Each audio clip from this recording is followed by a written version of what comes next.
Podávajú i pijú len ľudia. Tí, čo ho podávajú, by mali vedieť, že zákon číslo 120 z roku 1962 im zakazuje podávať alkoholické nápoje podnapitým a opitým osobám. Dodržiavajú ho? Pozrime sa na to. Vy pracujete v Raido, áno, v reštaurácii? Áno. A teraz ste akokrát si neschopná. Áno, ale som došla len cigarety kúpiť. Teraz večer. No. Len cigarety som došla kúpiť a...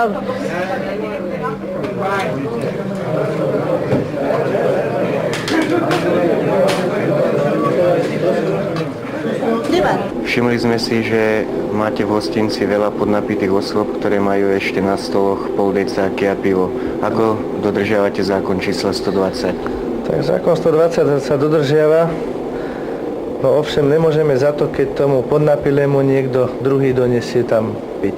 Ináč podnapitý u nás pri pulte nedostane absolútne piť. Ale tam je už polovica podnapitých. No, ale že oni majú svojich kamarádov, pravda, a tí si im donesú piť.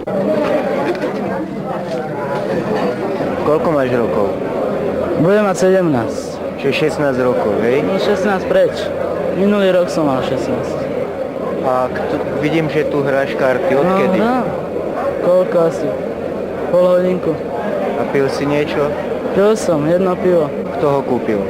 Jeden vyšší chlapec, ten išiel domov už. Ty máš koľko rokov? 16. 16. Už máš alebo budeš Budem mať? mať. Kedy? V novembri. V novembri, hej? Odkedy si už tu?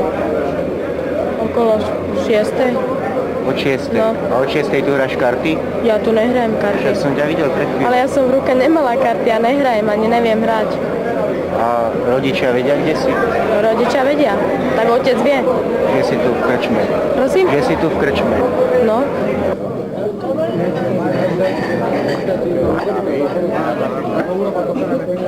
V hostinci Mlynské Nivy, alebo ako sa nazýva v Bratislave u Koňa, sme našli jedného 16-ročného chlapca a sotva 16-ročnú dievčinu, ktorí hrali karty a chlapec mal aj vypité pil predtým pivo, ako sa sám priznal. Pán Vyčapník, vy zastupujete zároveň aj vedúceho. Ako je to možné? Tak pozrite sa, vy tam.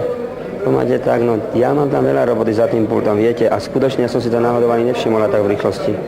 Tam im nosia aj tí starší ľudia, tak po tejto stránke je to na pomerne dosť taký, je to také tu na neporiadku skutočne. Čo ja môžem urobiť na svoju obranu? Nič, no.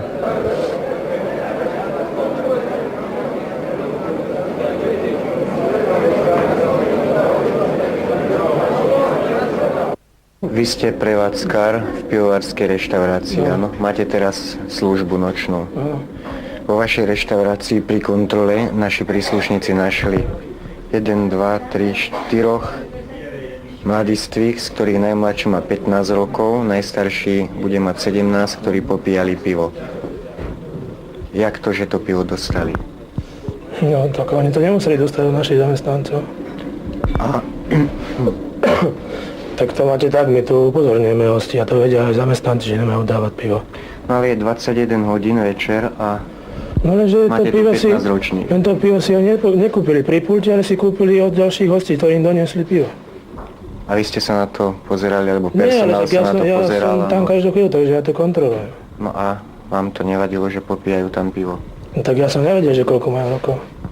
To ja na nich vidno, na fotografii. Ja ich nemôžem legitimovať, ako ich legitimujete vy. Ale však už len pohľad na nich svedčí o tom, že sú to deti. No ale viete, že my to nemôžeme všetko sledovať. Tam majú tí ľudí, svojich kamarátov a tí to donesú tam.